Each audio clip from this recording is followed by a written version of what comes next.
Akkam jirtu ijoollee Waaqayyoo, nagaan Waaqayyoo biyya lafaa kanarratti bakka jirtan hundumaa sinaa qaqqabu jecha sagantaa keenyarraa jalqabnaa. Sagalee Waaqayyoo irraa otoo hin dubbifatin Waaqayyoon akka nu barsiisu sammuu keenya akka banu haa kadhannu. Waaqayyoo jiraataa bara baraa guddifnee si galateeffannaa. Yeroo kana nuu kennite jireenya keenya hundumaa keessatti ati argamte yeroo kana nu laachuu keetiif yaa Waaqayyoo galatoomi. Ammas immoo sagalee kee irraa naa dubbifannu hafuura qulqulluu keetiin yaa Waaqayyoo waan beekuu nu barbaachisu ati nu barsiisi. Maqaa Gooftaa Yesuus Kiristoos jedhii nu dhaga'i. Ameen.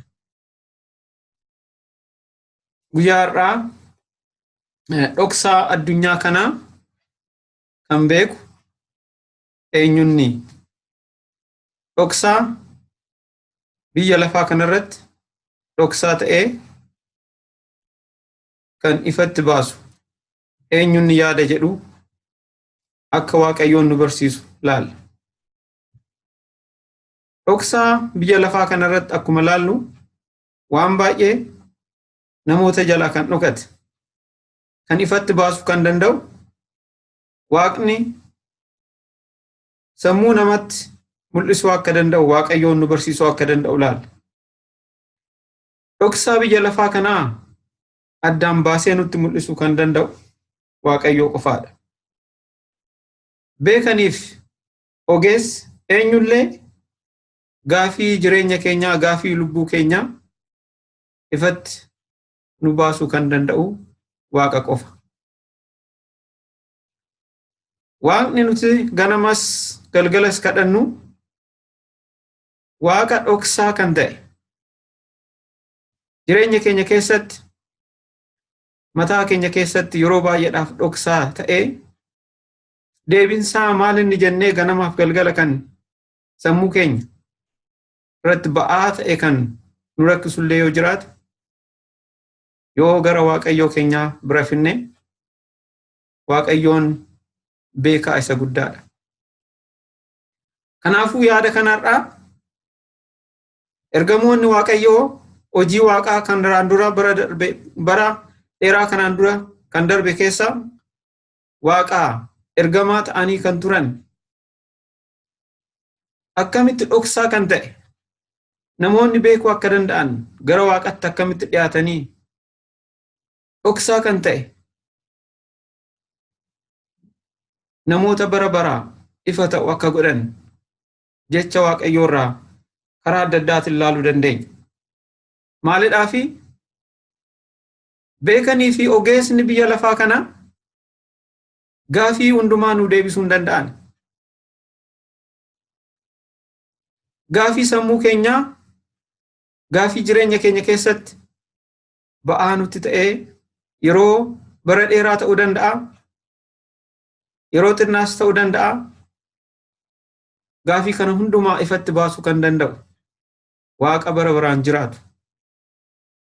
Isa duras kan beeku, har'a kan keessa jirrus kan beeku, gara fuulduraatti maaltu akka dhufu, boru maaltu akka ta'u beekuu kan danda'u Waaqa bara baraan jiraatu. Waaqa aniif isin har'atti amannee isa fuulduratti dhaabbannu inni yeroo hundumaa waan dhoksaa ta'ee nutti mul'atu hundumaa beekuu waan danda'uuf yaada isaan laalla jechaadha. Matsaafa qulqulluu keessaa raajii Daani'el yommuu laallu Waaqayyoon jireenya namaa keessatti namootaaf dhoksaa kan ta'e akkamitti akka mul'ise karaa addaatiin Waaqayyoon akkamitti hojjetoota isaatii akka mul'ise achirratti ilaaluu dandeenya. Maal jedhee raajichi Daani'el Matsaaf boqonnaa 2 irratti lakkoofsa 27 irraa 28 irratti innaa laallu maal jedhee raajiin Waaqayyoo garuu jedhe inni wanta dhokateen jiru mul'isuu tokko bantii Waaqa keessa jira jedha. Inni dhokate isa dhokate gara ifaatti baasuu kan danda'u Waaqa bira duwwaa jira jedha. maalidhaa fi namoonni beekaa ta'anii ogeessa adda addaa kan qabaatan waan biyya lafaa kanarratti jiru hundumaa hiikuu hin danda'a. Matsaafa sanarratti innaa laallu mootichi Baabiloonii abjuu isaatiin wanta itti mul'ate sana inni namoota beekuu danda'an jedhee itti amanu isaan waamee waan sammuu isaa keessatti ba'aatti ta'e namoota beekaa jedhanitti amaneet abjuu isaa kan isaanitti hime. Booda garuu isaan hin wallaalan. Nugusaan maal jedhaniini? Yaa mootii Baabiloon, akka hiika abjuu keetii yoo akka si hiiknu barbaadde abjuu kee nutti miti, nutis immoo hiikaa sitti himnaa jedhaniin. Mootichis immoo maal jedhani? Ani abjuu irraanfadheera. Abjuu sanas isin yaadadhaa, hiikaasaas immoo isin yaadadhaati natti himaa jedhe. Kanaafuu waa tokko illee beekuu hin dandeenye. Booda garuu bara jireenya isaa hundumaa Waaqayyootti amanee kan jiraatu Daani'el waamamee innaa dhufu Daani'el maal jedheeni? Isa dhoksaa ta'e gara ifaatti fiduu kan danda'u Waaqayyoo biraa, Waaqa biraa duwwaadha jedheetti. Kanaafuu har'as waan nutti dhoksaa ta'e sammuu keenyatti ba'aa kan nutti ta'e gara mirgaa fi gara bitaa, gara fuulduraa fi gara duubaa laaluu dandeenya. Garuu naannoo keenya biyya lafaa kanarratti deebii kan nu ta'u wanti tokko illee argamuu hin danda'u. Akkuma Daani'el jedhe sanatti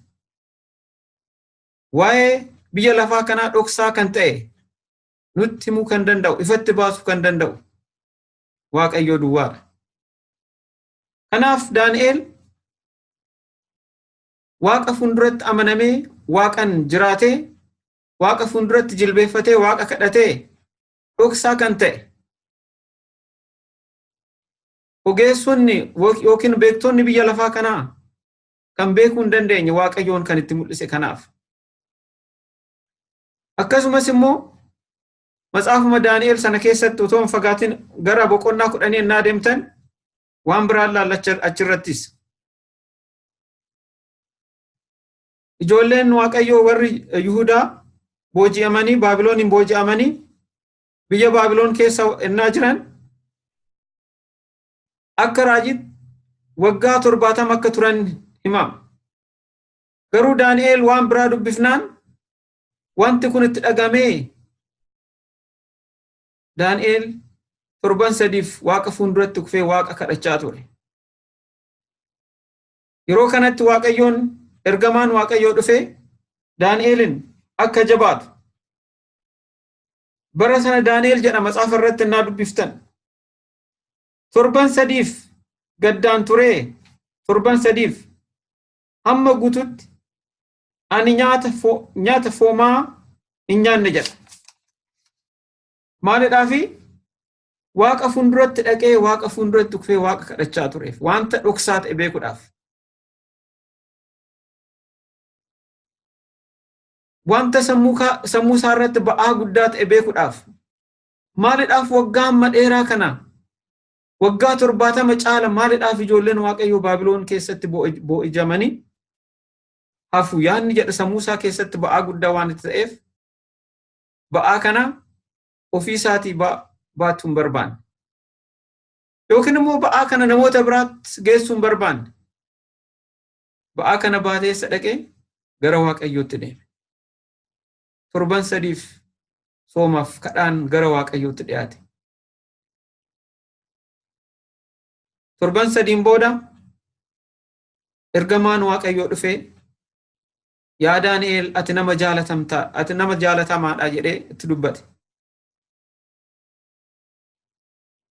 Yeroo tokko sammuu keenya keessatti wanti ba'aa nutti ta'ennaa nutti dhufu yookiin teenye gaddina yookiin immoo ba'aa keenya namatti himneet namoota baay'eetti hirraa ba'aa keenya namootatti himuun badaa miti jechuu kooti miti garuu nama caalaa ba'aa keenya nurraa fudhu kan danda'u hiikaa sirriitti nutti himuu kan danda'u Waaqa gubbaadha. Waaqa gubbaa ol gubbaa kan jiraatu.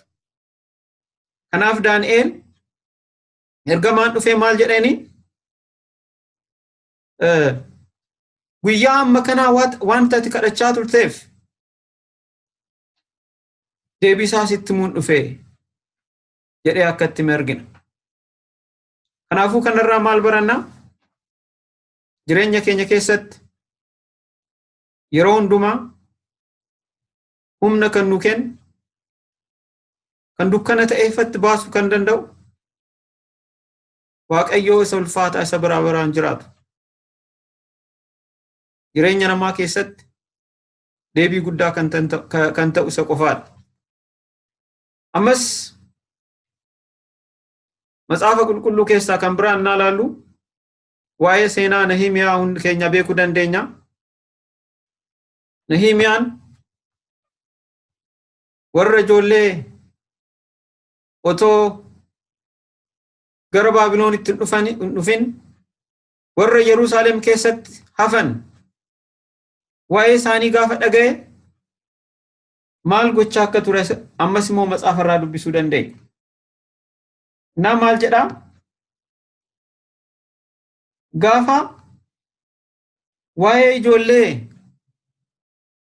Yerusaalemii keessatti hafan rakkina guddaa keessa akka jiran gaafa dhaga'e jedha. Balballi Yerusaalem akka caccabe akka guggubate gaafa dhaga'e jedha. Waaqa fuulduratti hin boo'e jedha. Nan taa'e jedha. Waaqa fuulduratti taa'e tan nan gadde jedha. Guyyaa baay'eedhaaf. Innis akkuma Daani'eel godhe sana Waaqayyoo fuuldura taa'ee soomaaf kadhaan gara Waaqa fuulduraatti dhiyaate yaa Waaqayyoo cubbuu aniif abbootiin keenya hojjenne hundumaa naa dhiisi jedhee Waaqa fuulduratti Waaqa kadhate. Bara kana keessa nutis waan nu fuulduratti ta'u waan nurraa fagootti ta'u bakka beeknu tokkotti wanta ta'aa jiru gaafa dhageenyu waan badii tokko gaafa dhageenyu waan sanaaf waaqa fuulduratti deebii argachuudhaaf maal gochaa jirra? Akkuma Nehemiyaan Waaqa fuulduratti dhiyaatee Waaqa fuulduratti boo'e sana Waaqa fuulduratti akkuma gadde sana nutis ba'aan obboloota keenyaa ba'aan obboleettii keenyaa nutti dhagahame Waaqa fuulduratti dhiyaachuun nurra jira. Kana Nehemiyaanis Waaqa fuulduratti fidee kan dhufe. Cubbuu keenya nu dhiisi jedhee. Kanaaf Waaqayyoon deebii kenneef.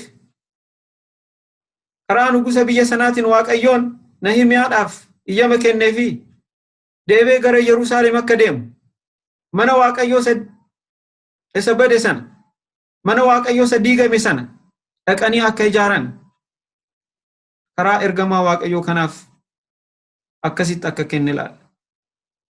Har'a aniif isin ba'aa nutti dhagahame tokko oduu dhageenya wayii oduu biyya keenyarraa dhageenya ta'uu danda'a. Wanta akkasii yoo nutti dhufe maal goona? Dabarsinee namoota biraatti nama beeknutti himnee callifna moo akkuma Nehemiyaa gara Waaqayyoo fuulduratti dhiyeessinee Waaqa kadhanna. Daani'eel guyyaa 21 yookiin torban 3 Waaqa fuulduratti boo'ee Waaqa fuulduratti kadhate. Nuti yoo har'a guyyaa meeqaf Waaqa fuulduratti kadhanna waa'ee badii wanta dhageenye tokko. Deebii guddaa kan qabu Waaqa fuuldura. Waaqa duwwaadha. Sammuu keenya keessatti ulfaataa kan ta'e, dhoksa kan ta'e, kan nu kennuu kan danda'u Waaqa qofa. Gara dhumaa irratti hin ilaallu mul'ata Yohannis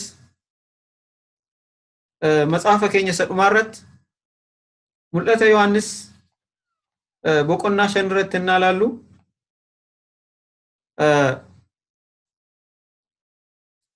ergamaa wayii kan dubbatu Waaqayyoon itti mul'ise. Gaafa kana argu mul'ata Yohannis Waaqa fuulduratti dhiyaatee maal akka godhe innaa dubbifannu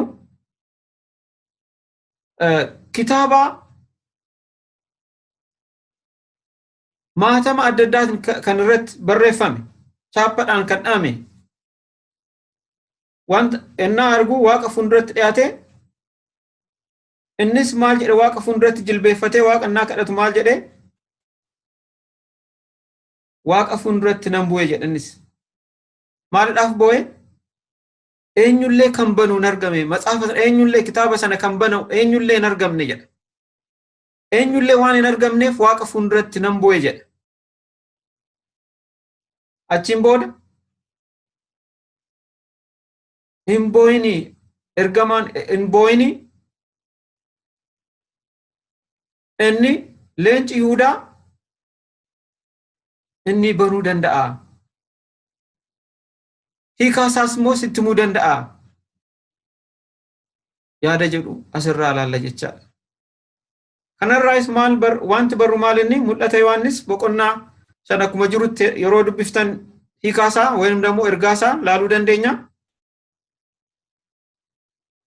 Sammuu keenya keessatti wanta ulfaataa ta'e wanta dhoksaa ta'e wanta tokko wanta beekuu wanta gara fuulduraa ta'uu danda'u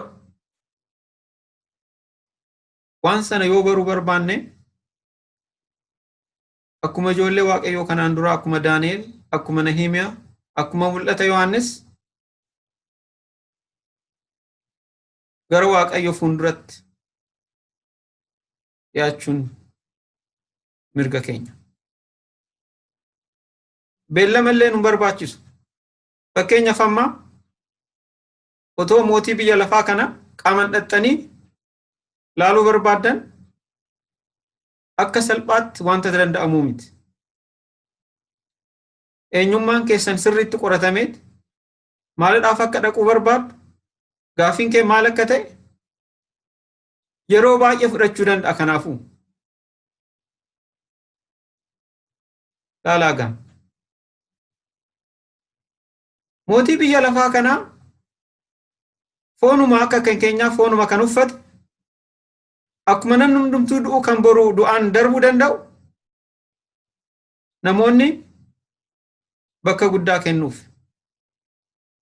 Garuu Waaqayyo jiraataa bara baraa kan beellama qabachuu hin barbaachisu kan beellama qabachuu kan nun barbaachifne yeroo barbaannetti isa fuulduratti dhiyaanne gaafii barbaanne kan gaafachuu kan dandeenyu. Dhoksaa lubbuu keenyaa kan ta'e isa fuulduratti dhiyeessinee isa gaafachuu kan dandeenyu eenyullee kan dhoowwine mirga guddaa kan qabnu. Kanaafuu Waaqayyoo jiraataa bara baraa kan ta'e kana yeroo hundumaa isa fuulduratti dhiyaanne isa gaafachuun mirga keenya. Kanaafuu yaa ijoollee Waaqayyoo bakka jirtan hundumtu keessanuu carraa guddaa qabnu kana ittiin gargaaramne yeroo hundumaa Waaqayyoo bira dhiyaannee dhoksaa jireenya keenyaa gaafachuu akka dandeenyu Waaqayyoon nu gargaaru. Nagaan Waaqayyoo isiniif haa baay'atu.